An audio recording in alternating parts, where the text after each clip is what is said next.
Welcome back to the show, everyone.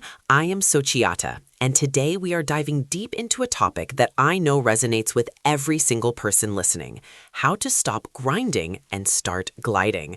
We're talking about working smart, not hard. It is wonderful to be here, Sochiata.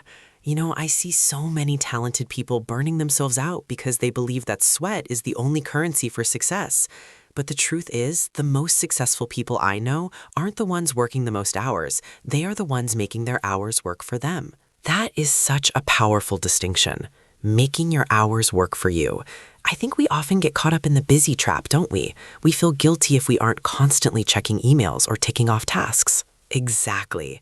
We wear our exhaustion like a badge of honor. But if you are exhausted, you aren't creative. If you aren't creative, you aren't solving problems efficiently. You're just moving heavy rocks from one side of the road to the other without asking why.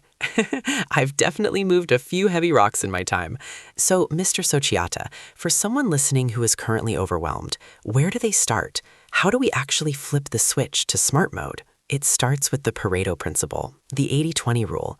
I always tell my students to look at their list and find the 2 items out of 10 that actually drive the results. We must have the courage to deprioritize the rest. Working smart is about ruthless prioritization. Intrigued? Ruthless prioritization. That sounds intense, but also very liberating. I suppose it also involves using the right tools, right? We live in an age of incredible technology. Absolutely. Why spend 4 hours on a manual spreadsheet when an automated script or a modern tool can do it in seconds? Working smart means leveraging every resource at your disposal so your brain can focus on what it does best: strategy and connection.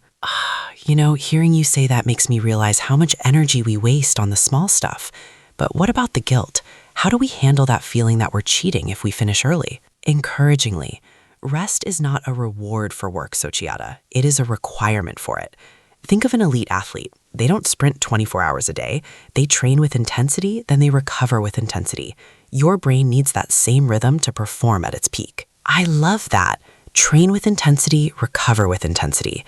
It is about being effective, not just being present. Precisely. At the end of the day, your impact is measured by the value you create, not the time you spent sitting in a chair. Sharpen your axe first, and the cutting becomes easy. What an incredible insight to end on. Mr. Sochiata, thank you for sharing your wisdom today. I feel lighter already, and I'm sure our listeners do too. My pleasure, Sochiata. Remember, everyone, be kind to yourselves and work with intention. Thank you for joining us. We will see you next week, same time, same place. Stay smart, everyone.